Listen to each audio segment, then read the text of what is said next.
네, 우리 하나님 말씀 보도록 그렇게 하겠습니다. 예배소서 3장, 예배소 3장 말씀입니다. 14절에서 21절까지 말씀 보도록 그렇게 하겠습니다. 예배소서 3장 14절에 21절 같이 읽습니다. 그러므로 나는 아버지께 무릎을 꿇고 빕니다. 아버지께서는 하늘과 땅에 있는 각 족속에게 이름을 붙여주신 분이십니다. 아버지께서 그분의 영광의 풍성하심을 따라 그분의 성령을 통하여 여러분의 속사람을 능력으로 강건하게 하여 주시고 믿음으로 말미암아 그리스도를 여러분의 마음속에 머물러 계시게 하여 주시기를 빕니다. 여러분이 사랑 속에 뿌리를 받고 털을 잡아서 모든 성도와 함께 여러분이 그리스도의 사랑의 너비와 길이와 높이와 깊이가 어떠한지를 깨달을 수 있게 되고 지식을 초월하는 그리스도의 사랑을 알게 되기를 빕니다. 그리하여 하나님의 온갖 충만하심으로 여러분이 충만하여 지기를 바랍니다. 우리 가운데에서 일하시는 능력을 따라 우리가 구하거나 생각하는 것 이상으로 더욱 넘치게 주실 수 있는 분에게 교회 안에서와 그리스도 예수 안에서 영광이 대대로 영원 무궁하도록 있기를 빕니다. 아멘.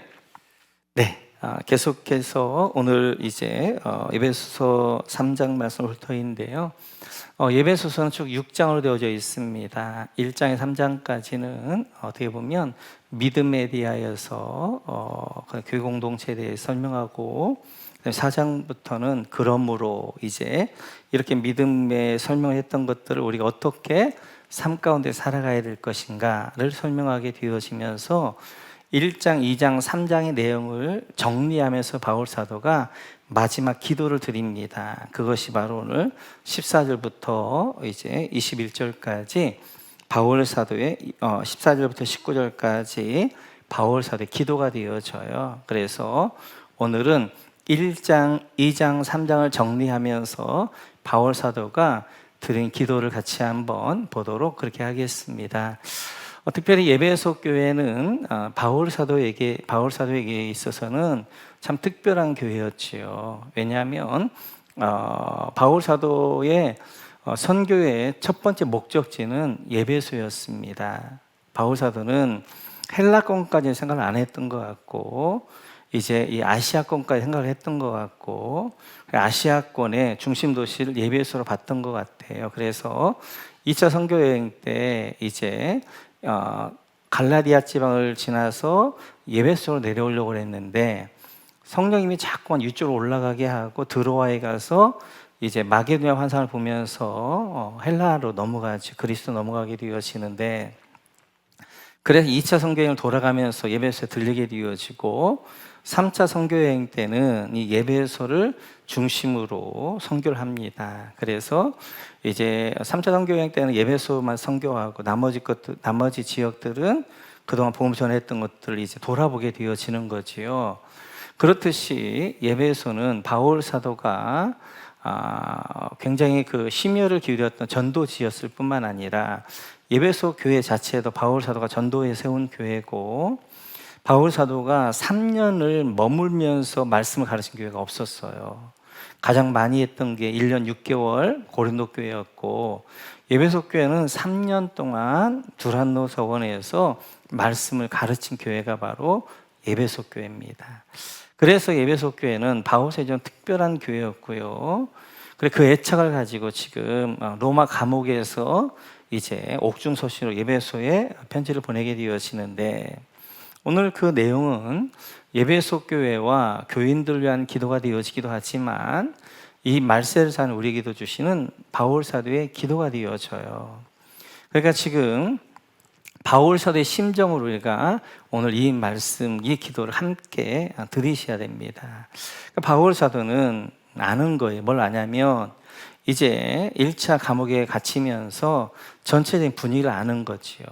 그래서 이제 이 에베소 교회가 어떻게 보면 아시아 교회 모교회잖아요. 어머니와 같은 교회란 말이에요. 그래서 우리가 이제 요한계시록 보게 되어지면 7교회가 나오는데 그 7교회 바울사가 복음 전하지 않았습니다. 예배소 교회만 복음을 전했고, 예배소 교회에 와서 복음을 들었던 사람들 가서 이제 만든 교회들이 뭐 서머나 이제 뭐 두아디라, 버가모, 뭐 이제 이렇게 라오디게아 이런 교회들이었단 말이에요. 어머니 같은 교회였고, 이 에베소 교회가 무너지면 아시아에 있는 교회가 무너진다고 생각했던 거예요. 근데 앞으로 엄청난 로마의 pit박이, 적그리스도가 나타나서 pit박이 있을 터인데, 그 pit박 가운데 이 에베소 교회가 든든히 서 있어야 되고, 이 에베소 교회를 중심으로 이제 그 교회에 속해 있는 아시아에 있는 교회들이 서 있어야 되기 때문에 이제 그런 심정을 가지고 에베소서를 기록하게 될 뿐만 아니라 오늘 1, 2, 3장들을 설명을 하고 오늘 마무리하면서 기도를 하고 있습니다. 우리 그런 마음으로 우리 바울 사도의 기도를 한번 같이 보도록 할 터인데요. 우리 한번 14절 같이 한번 읽어볼까요? 14 같이 읽죠. 시작. 그러므로 나는 아버지께 무릎을 꿇고 빕니다. 여러분, 무릎을 꿇고 빕니다. 밑줄 그어주시고요. 오늘 바울 사도가 기도하면서 가장 처음에 에베소 교회를 향하여서 내가 아버지께 무릎을 꿇고 기도합니다 라고 하고 있어요. 그 말은 그만큼 바울 사도가 간절하다는 거예요. 간절하다.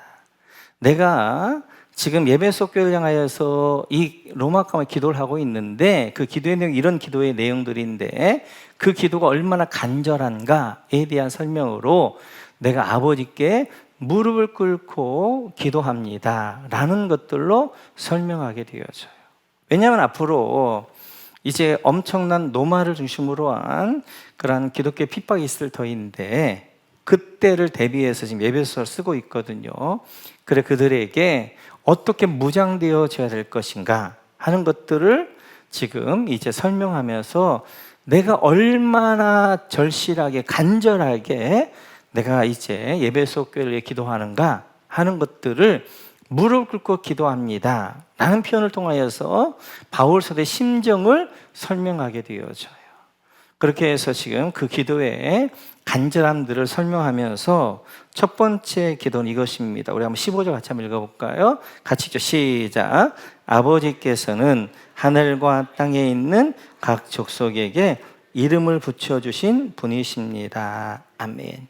이름을 붙여주신 분 밑줄 그어주시고, 우리가 기도한 하나님은 어떠한 분이신가?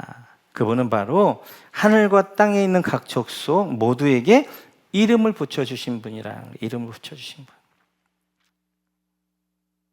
하나님이 이제 창조하시고 그리고 이제 만든 다음에 아담에게 이름을 짓도록 하셨어요. 이름을 짓도록 하시면서 어떻게 하는 거예요? 아담이 통치자라는 것들을, 아담이 주인이라는 것들을 그에게 설명하고 있는 것들을 볼 수 있습니다. 이름을 지어줬다는 것은 주인이란 말이에요. 주인. 그래서 우리도 이제 그리고 이름을 붙여주셨다는 말은 시작자란 말이고 아버지란 말이에요. 아버지.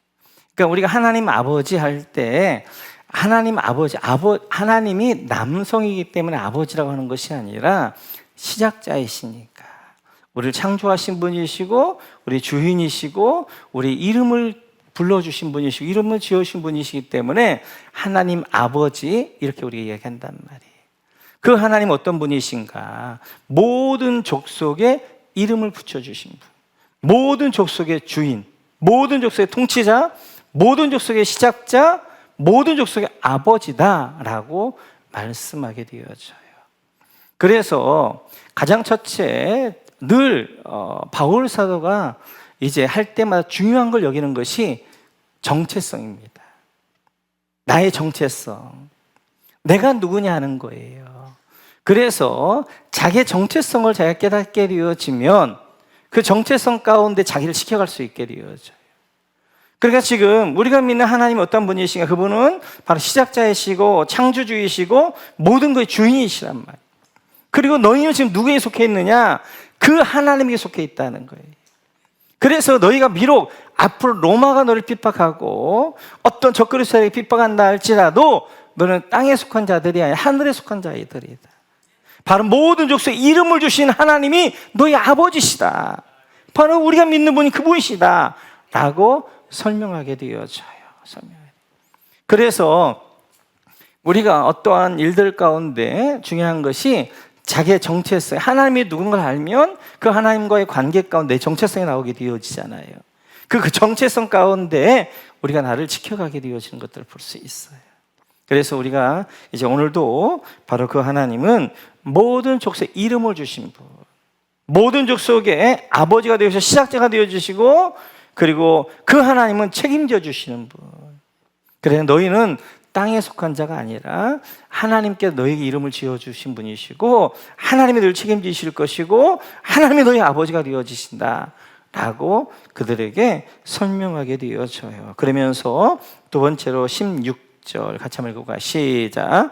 아버지께서 그분의 영광의 풍성하심을 따라 그분의 성령을 통하여 여러분의 속사람을 능력으로 강건하여 주시고. 아멘.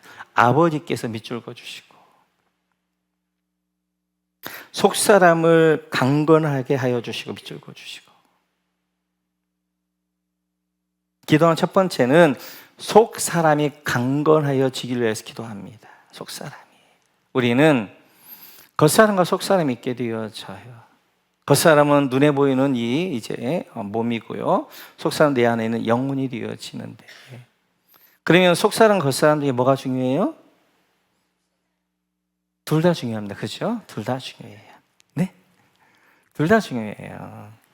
그래서 우리는 겉사람도 강건해야 되고 속사람도 강건해야 돼요. 그래서 겉사람이 건강하기 위해서는 운동도 열심히 해야 되고 또 이제 먹는 것도 우리가 잘 먹어야 되고. 근데 문제는 속사람과 겉사람이 균형 잡혀야 돼요. 겉사람도 강건하여지고 속사람도 강건하여져야 된단 말이에요. 그런데 문제는 속사람은 안 보인단 말이에요. 그러니까 우리가 겉사람은 눈에 보이니까 바로 알아요.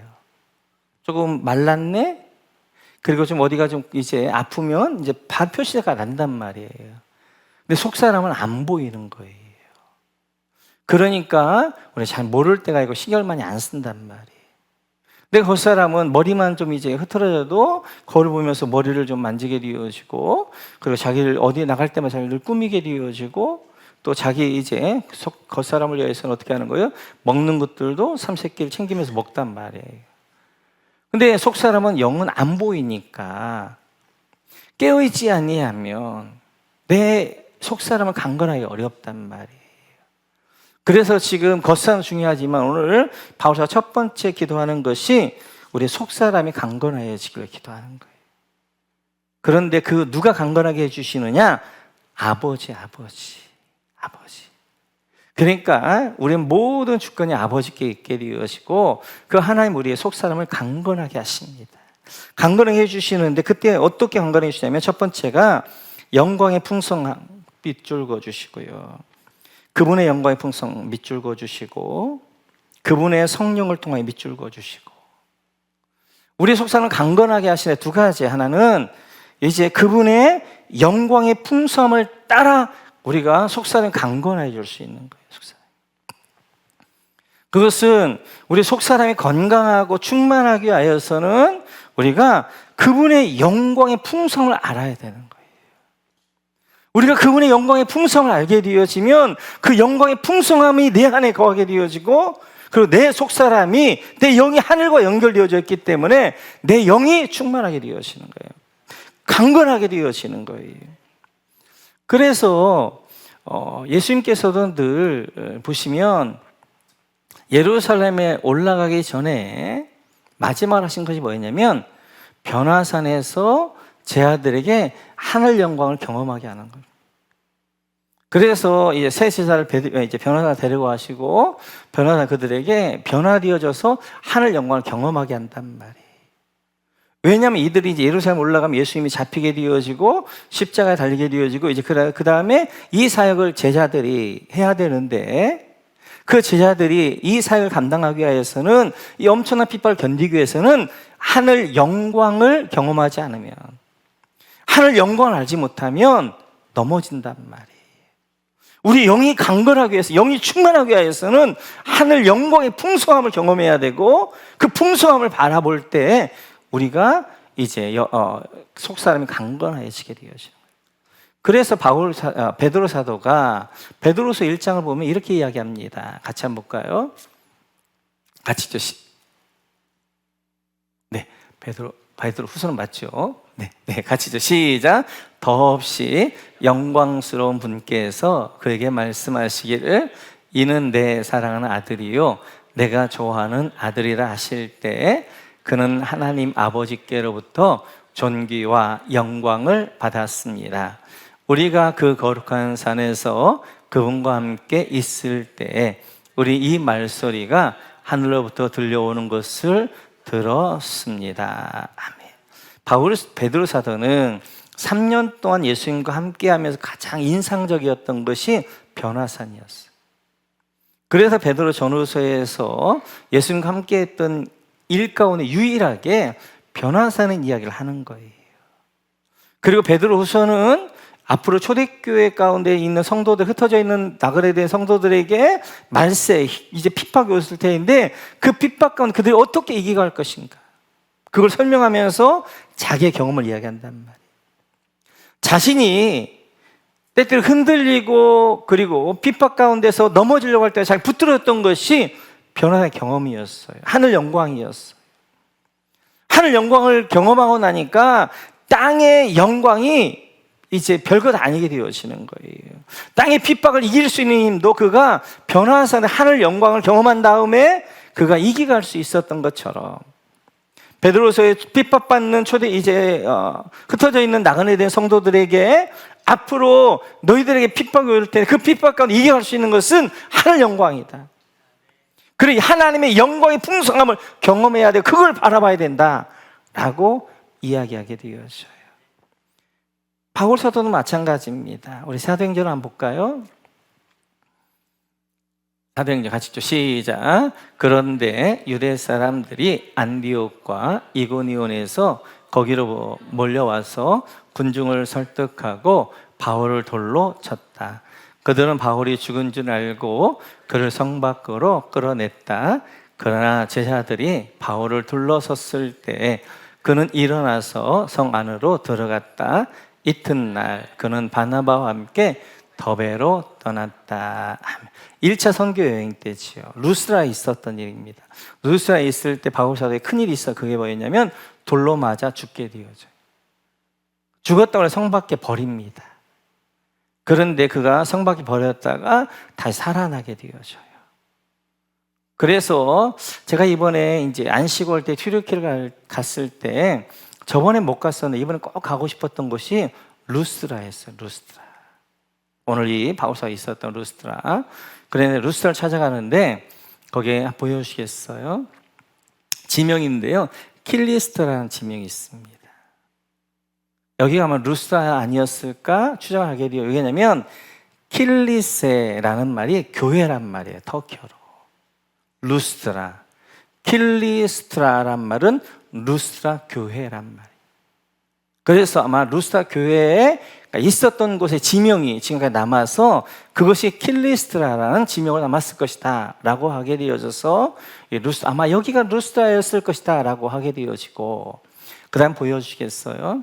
이제 여기가 이제 보통 우리가 이제 인터넷을 보게 되면 루스트라 교회 터라고 이렇게 나옵니다. 저는 저거 볼 때마다 뭐 갑바도교하고 뭐 별 다르지 않네. 그냥 뭐 굴 속에 이렇게 이제 파가지고 교회를 만들고 뭐 그랬나, 그 정도만 생각을 했었어요. 현장을 가보니까 그 위에를 한번 보여주시겠어요? 저 이제 그 바위 위가 저 끝에가 이제 루스트라 머리에, 거기에 이제 사도행전을 보시면 제우스 신앙 나오잖아요. 신전이랑 다 있었어요. 저 끝에. 그리고 거기서 이제 딱 머리에서 보면 거기서부터 바이럴 돼가지고 또 이제 마을이 쫙 퍼져갑니다. 이게 루스라 마을이었구나, 도시였구나 하는 것들 알게 되어졌고, 지금도 거기에 이제 이렇게 그 신전 터전들이 이렇게 있는 것들을 보게 되어져요. 저기에 이제 그 제우스 신전이 있었던 그 터전에 있는데, 기도를 하는데 그때 하늘을 열리면서 4가지 음성이 들리더라고요. 첫째는 선교의 여정, 둘째는 하늘 영광, 하늘 열린 곳, 셋째는 바울이 죽고 디모데가 태어남, 넷째는 바울의 양육, 성도 양육. 4가지가 딱 떠. 4가지는 너무 중요해요.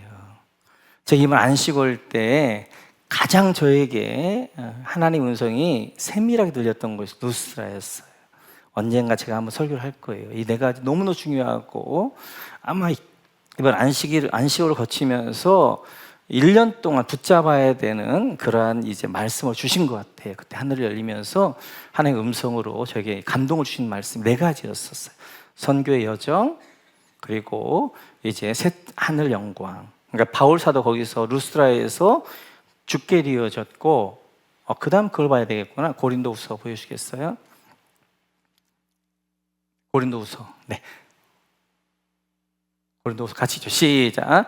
나는 그리스도를 믿는 사람 하나를 알고 있습니다. 그는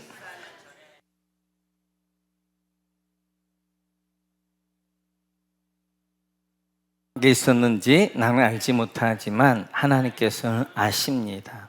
고린도후서를 기록할 때 14년 전 루스라에서 했어요. 루스라에서 바울 사도가 돌에 맞아 죽었는데, 그때 그가 뭐 한 거예요? 셋째 하늘 다녀온 거예요. 그래서 그가 4절에 보면 이렇게 이야기합니다. 같이 읽죠. 시작. 이 사람이 낙원에 이끌려 올라가서 말로 표현할 수도 없고 사람의 말해서도 안 되는 말씀을 들었습니다. 바울 사도가 자기 경험이에요. 14년 전에 루스라에서 돌로 맞아 죽은 줄 알았어요. 그때 잠이 죽었단 말이에요. 그때 하나님 어떻게 하는, 그를 셋째 하늘 천국으로 데려간 거예요. 그래서 천국에 어떻게 하는 거예요? 말로 표현할 수 없는 영광을 보여주신 거예요. 그리고 말을 해서도 안 되는 하나님의 비밀을 앞에 보여주신 거예요. 그곳이 바로 루스라였어요. 루스라에 딱 갔는데 저희들 하늘이 열리더라고요.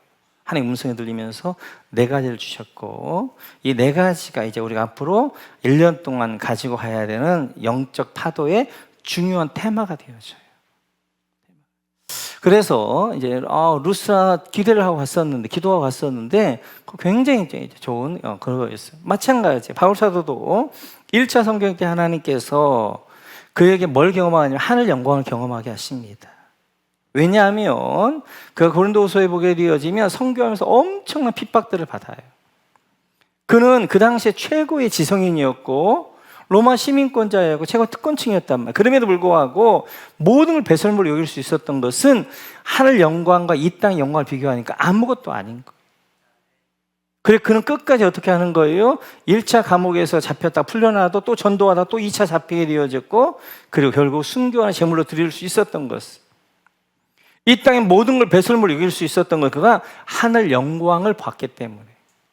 하늘 영광과 이 땅의 영광을 비교하니까 아무것도 아닌 거예요. 그래 그가 그 하늘 영광을 봤기 때문에 그가 이야기합니다. 지금 현재 우리의 고난은 장차 우리가 받을 영광과 좋게 비교할 수 없다. 비교할 수 없다. 그걸 포기할 수 없다 하면서 바로 끝까지 충성할 수 있었던 것은 그 셋째 하늘에 올라가서 하늘에 말할 수 없는 영광을 받기 때문이에요. 마찬가지. 지금 예배소 교인들이 마지막 시대를 사는 성도들이 이 시대 가운데 속삭임 강건해지면 믿음으로 승리할 수 있는 힘 가운데 첫 번째가 뭐냐? 그게 바로 하나님의 영광의 풍성함을 알아야 된다. 우리에게 주시려고 하는 이 하나님의 영광이 무엇인가? 예배한 것이 무엇인가? 하늘 영광이 무엇이고 그 하늘 영광의 풍성함이 어떠한 것인가를 알아야 우리가 이 시대 가운데에도 세상을 따라가지 않을 수 있단 말이에요. 우리가 사역하면서도 낙심하고 좌절하지 않고 끝까지 좁은 길을 믿음으로 갈 수 있는 것은, 우리가 목자 사역하면서도 지치지 않고 할 수 있는 것은 하늘 영광을 바라봐야 돼요. 땅을 바라보면 늘 좌절하고 사람을 보면 늘 실망하고 그리고 늘 이제 상처받게 되어 있지만 하늘 영광을 바라보게 되어지면 하나님이 예비하신 그 영광, 그 셋째 하늘의 그 말할 수 없는 영광, 현재 고난과 비교할 수 없는 그 영광을 바라보지 아니하면 우리는 늘 넘어지고 쓰러질 수밖에 없어요. 그 영광을 바라보고 그 영광을 향해 나가지 아니하면 우리는 사단의 밥이 됩니다. 땅의 것들로 유혹하고 미혹하면 넘어지게 되어 쫓아가게 되어지고 그런 것들을 보게 되어져요. 그래서 지금 그들의 첫 번째 이야기할 때 너희가 속상히 강건해지기 원하는데 믿음을 승리하기 원하는데 그러니 첫째로 하나님의 영광의 풍성함을 알아야 된다. 두 번째가 그 다음에 성령의 능력입니다. 성령의 능력. 그리고 우리 속사람이 강건하기 위해서 성령 능력, 성령 충만함을 받아야 돼요. 성령 충만함. 그래서 우리 이제 겉에 이제 제가 요즘 보니까 하나님이 조금씩 열어주시는 것 가운데는 성령 충만입니다. 성령 충만을 열어주시는데 첫 번째 저에게 성령 충만을 경험했던 것이 충만이라는 거예요. 충만이라는 거. 성령 충만이 뭐지? 충만이라는 게 뭘까? 했는데 충만이라는 게 이런 것이구나. 그것을 제가 평생 때 경험한 거예요. 충만이라는 것은 샤다입니다. 샤다이. 하나님 만족해 하시는 거예요. 그러니까 성령 충만한 것은 하나님이 나를 통치하고 나를 이끌어 가실 때 우리 삶에 하나님의 충만함을 경험하게 하시는 거예요. 근데 하나님의 충만함을 경험하게 갈 때 빈자리가 없이 꽉꽉 채워주시는 것입니다. 그러니까 우리 인생 가운데는 마찬가지예요. 우리가 손닿지 않는 것들이 너무너무 많은 거예요. 할 수 없는 게 너무 많아요. 우리 자녀 멀리 있는데 어떻게 내가 손을 다하겠어요? 내 사업 어떻게 하겠어요? 내 관계되는 사람도 어떻게 하겠어요? 우리가 다 할 수 없잖아요. 그래서 주님이 뭐라 말씀하고 있냐면 내가 가는 것이 유익하다. 왜냐하면 내가 가야 보혜사 성령이 오시니까. 예수님은 시간과 공간에 제약이 있잖아요. 한 곳에만 있잖아요. 그러나 성령님은 어떻게 하는 거예요? 전 세계 어디든지 계실 수 있어요. 시간과 공간이 제약이 없으니까. 마찬가지 우리 삶 가운데도 성령 충만하게 되어지면 성령이 내 안에 충만할 뿐만 그 충만함이 내 삶에 부어져서 내 삶을 하나님이 꽉꽉 채워가시는 거예요. 내 자녀를 책임져 주시는 거예요. 내가 손댈 수 없는 사업을 책임져 주시는 거예요. 내 인생을 책임져 주시는 충만함이라는 게 그런 것들이에요. 두 번째 열어주신 것이 인도하심입니다. 성령 충만하고 성령 통치 가운데 있으면 성령의 인도함을 받게 되어지는데 요즘은 사람이 그렇잖아요. 내가 계획한 대로 되지 않잖아요. 막 갑자기 어떤 일이 툭툭툭 나오잖아요. 그래도 당황하기보다는 기대가 많아요. 기대가. 왜냐하면 내 삶을 성령이 인도하여 가기 때문에 나보다 나에게 가장 좋은 것 아들도 주신 분이 뭐가 아깝겠어요. 그래서 내가 원하는 것이 아니라 내가 원하지 않는 것을 날 인도할 때는 하나님께서 이걸 통하여 뭘 주실까요? 기대가 있는 거예요. 삶의 기대가 있는 거예요. 기대가 있는 거예요. 그런데 그렇게 성령 인도함 따라서 내가 전혀 원하지 않았던 것들을 인도하고 그걸 갔는데 하나님은 또 다른 선물도 준비하신단 말이에요. 오늘 이 말씀 중에 세 번째 열어주신 게 뭐였냐면 성령 충만이라는 것이 우리 속사람이 강건해진다는 것은 성령 충만함이구나. 내가 성령 충만함을 받아서 성령 인도하심 가운데 성령 나를 충만하게 내 삶을 충만하게 내 삶을 이제 흡족하게 만족하게 나를 만들어 가시는 뿐만 아니라 성령 충만 받는다는 것은 내 속사람이 강건해지는 것이구나. 강하여지는 것이구나. 우리 육체의 강건함을 우리가 늘 운동하는 것처럼 내 속사람은 성령 충만할 때 강건해지는구나 하는 것들을 알게 되어져요. 그래 성령 충만한 가운데 우리가 살아가야 될 줄로 믿습니다. 우리 속사람이 늘 강건하여져요. 그걸로 기도하고 있고 그 다음에 세 번째 우리 17절 같이 한번 읽고 시작. 믿음으로 말미암아 그리스도를 여러분의 마음속에 머물러 계시게 하여 주시기를 빕니다. 여러분의 마음속에 머물러 계시게 거기까지 죄송합니다. 여러분의 마음속에 머물러 계시게 하여 거기까지 밑줄 그어주시고 세 번째 기도는 예수님이 우리의 그들의 마음 속에 머물러 있기를 원한다는 거예요. 그러면 이 말은 무슨 말인가? 예배석 교인들 예수님 영접해야 되는가? 예수님 영접을 했죠. 이미 예배석 교인들은. 그럼 예수님 영접해서 예수님도 떠나시나?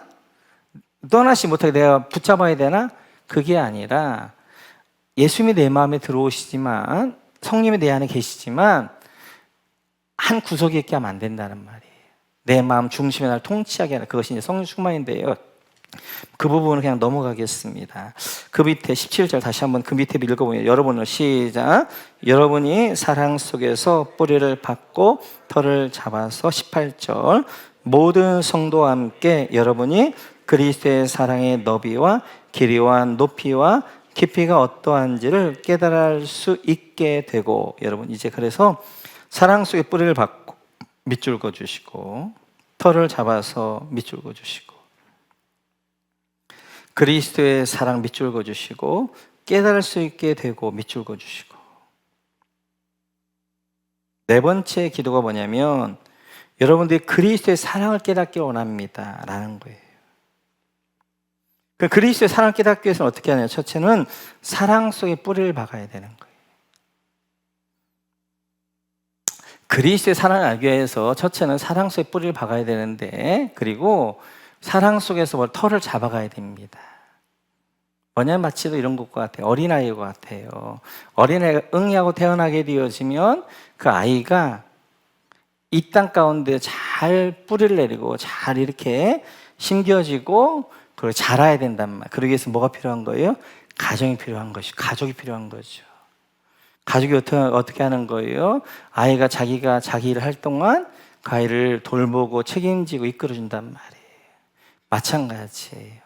이제 바울 사도는 늘 공동체를 굉장히 중요하게 생각합니다.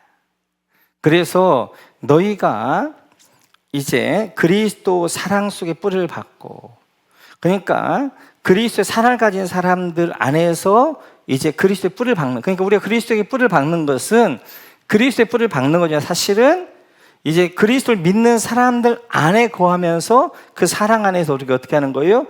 뿌리를 박게 되어지고, 그리고 그 터가 어떻게 하는 거예요? 자리를 잘 잡아가게 되어지는 거예요. 그래서 VIP들이, 예수를 막 믿는 분들이 영적 가정 공동체가 필요한 거예요.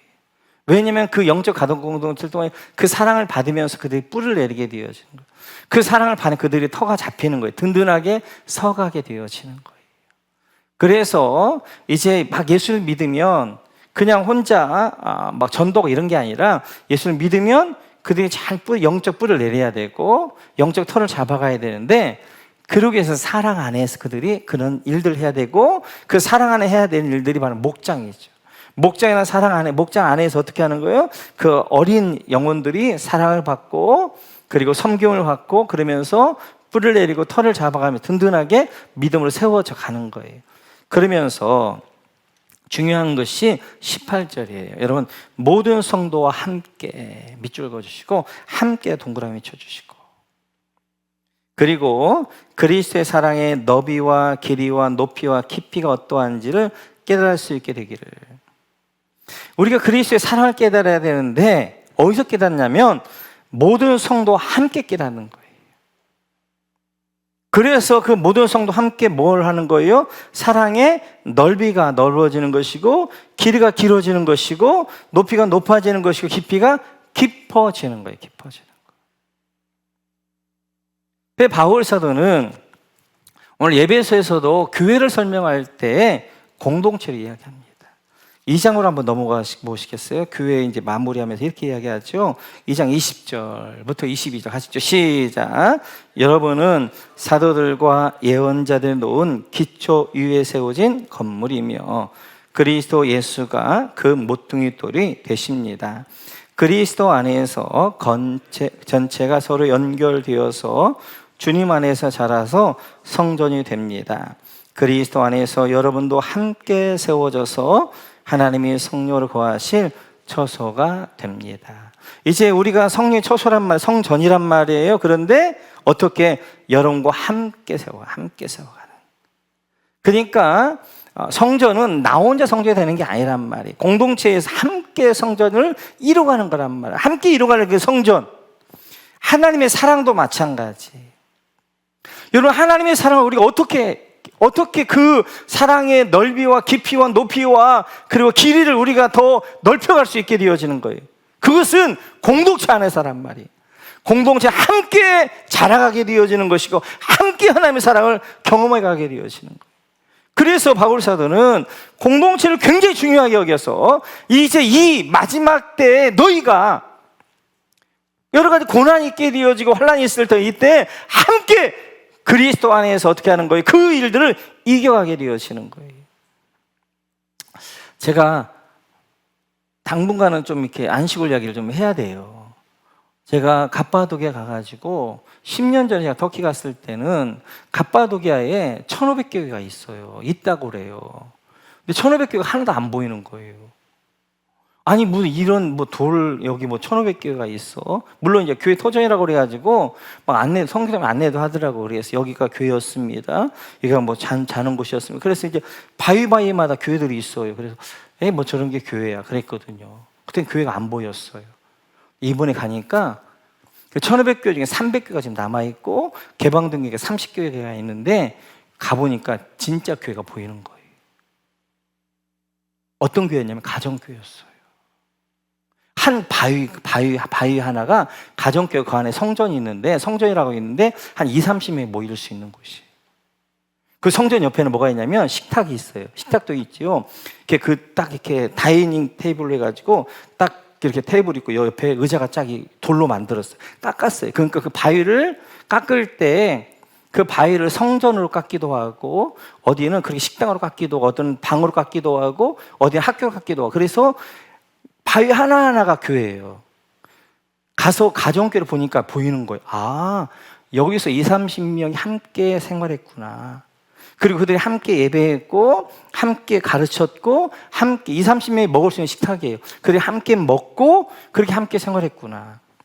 그래서 로마의 200년 동안의 핍박을 이길 수 있었던 힘도 그들이 함께 했기 때문에 함께. 제가 갑바도기에 있는데 아내가 저한테 묻더라고요. 여보, 이렇게 로마의 200년, 300년의 그 엄청난 핍박 가운데 교회가 이겼는데 왜 그 뒤에 오스만 제국의 그 터키 무슬림에게는 교회가 졌지? 물어보더라고요. 근데 그건 딱 이거였어요. 로마를 이길 교회는 공동체였어요. 그 당시는 건물교회 없었어요. 전부가 다 가정교회였어요. 지하교회였어요. 그러다 보니까 생명력 있는 거예요. 그래 도리어 200년 동안 300년 동안 기독교 핍박했지만 로마를 기독교가 뒤집어 엎어버리고 로마를 어떻게 해요? 정복해버렸단 말이에요.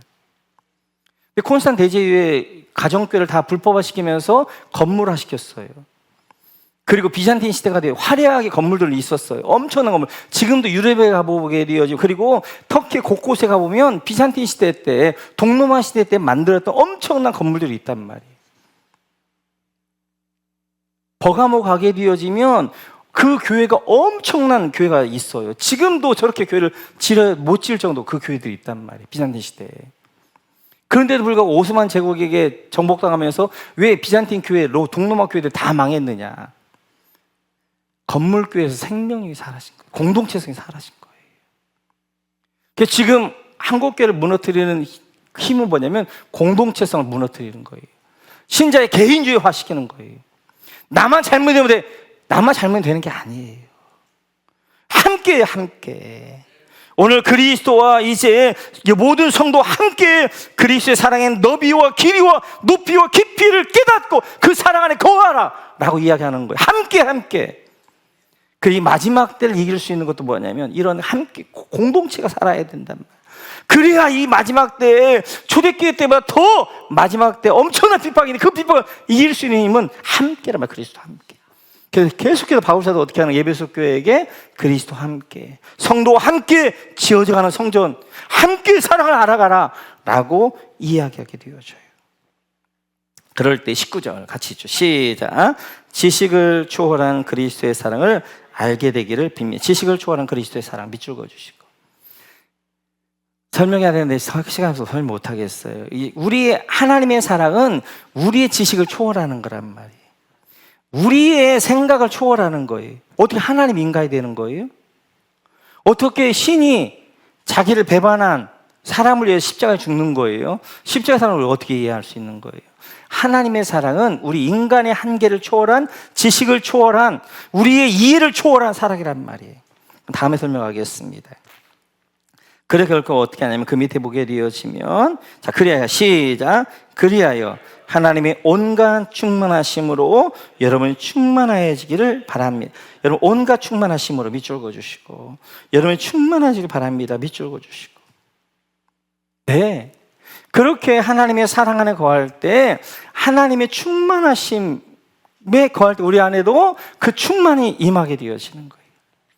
그래서 예수님께서도 마태복음 보게 되어지면 구하라, 찾으라, 두드리라, 하나님이 아버지가 너에게 좋은 거 주실 것이다, 그렇게 이야기하고, 누가복음에서는 구하라, 찾아라, 구하라, 하나님이 너에게 성령을 주실 거다 말씀하게 되어요. 가장 좋은 선물은 성령입니다. 성령님. 그리고 그 성령님이 성령 충만이 되어지는 거예요. 이 시대 가운데 하나님의 충만함이, 우리가 성령님으로 충만할 때 그 셋째 하늘 하나님의 영광이 내 안에 충만하게 되어지고, 그리고 그것이 그 충만함으로 우리가 충만해지게 되어지는 거예요.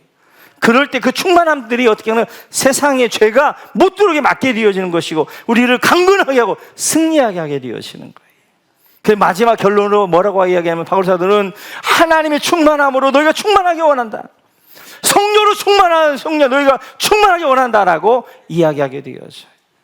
그래서 우리가 늘 구해야 될 것들이 성령 충만인 줄 믿습니다.